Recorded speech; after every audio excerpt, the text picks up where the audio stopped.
have some different perspectives on some matters, but in the end, we both believe that American foreign policy has been way too belligerent in recent years. I don't think anybody in this room would argue about that. But I don't play the blame game. I don't really dump on strategic command or any other people in the military. There are bad apples to be sure, but most of the military people I've met over the years have been honest, decent, straightforward people. They're trying to do the best as they understand it. They're trying to do the right thing. And you and I, everybody in this room, we're all trying to do the right thing too. The question is, what is the right thing? And in order to get to that, you have to look at American history pretty fully.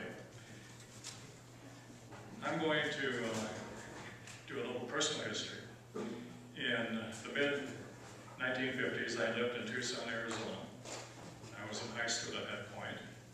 And Tucson at that time had a squadron of B-47s based just outside of town. It was Strategic Air Command Wing. And we were kind of at the end of the runway. The runway pointed directly at our house. We were probably 2 miles from the end of the runway. But when a B-47 took off, 6 engines, you remember those 6 engines? Swept back wings, that's pretty exotic in the 1950s. And when they went over our house, they weren't climbing rapidly. And they kind of lumbered up into the air, full throttle. And the house just trembled, my chest vibrated. I was so proud. I would go out, I would run outside and I would look up and say, these guys are keeping us safe. I believe that in the 1950s. And from a logical point of view, I suppose you could say that strategic deterrence, nuclear deterrence, made some sense. After all, both the United States and the Soviet Union were at odds in many ways. And I believe these guys are really keeping the peace. Peace is our profession. That was their motto. It still is. And the Cold War was scary. By the peak of it, say in the 1980s, the United States and the Soviet Union had between them about 85,000 nuclear weapons. Almost all of them had more explosive power than the bombs we dropped on Japan. It was a terrible situation.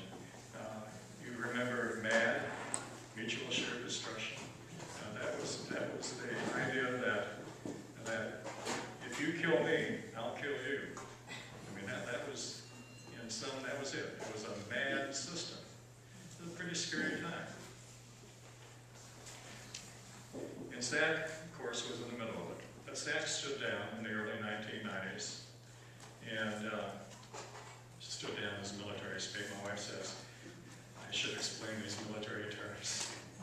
Anyway, it was turned into Strategic Air Command.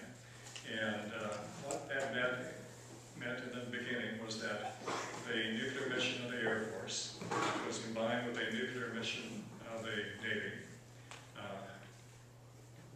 Boomers, submarines, American submarines were called boomers, had missiles on them too. And the two were combined under one force.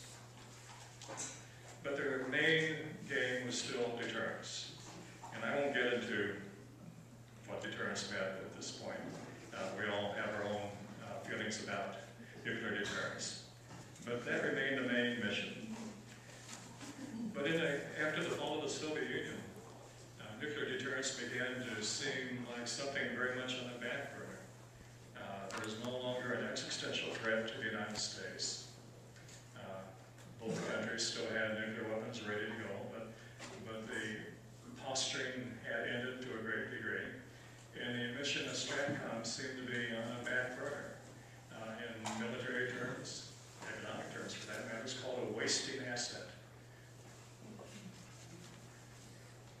The nuclear taboo, after all, was real. Nobody was really going to use nuclear weapons.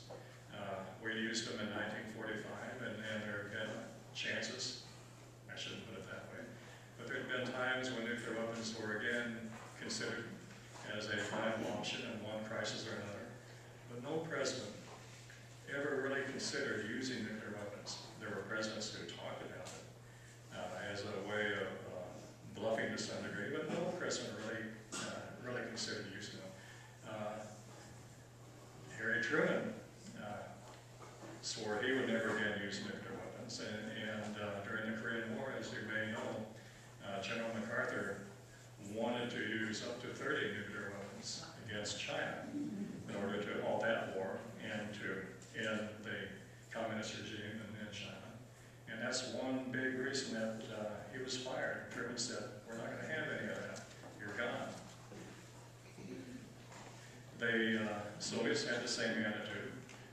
Nobody even considered in the Soviet ranks using nuclear weapons. They too thought it would be a mindless thing to do. It would bring the end of Soviet society.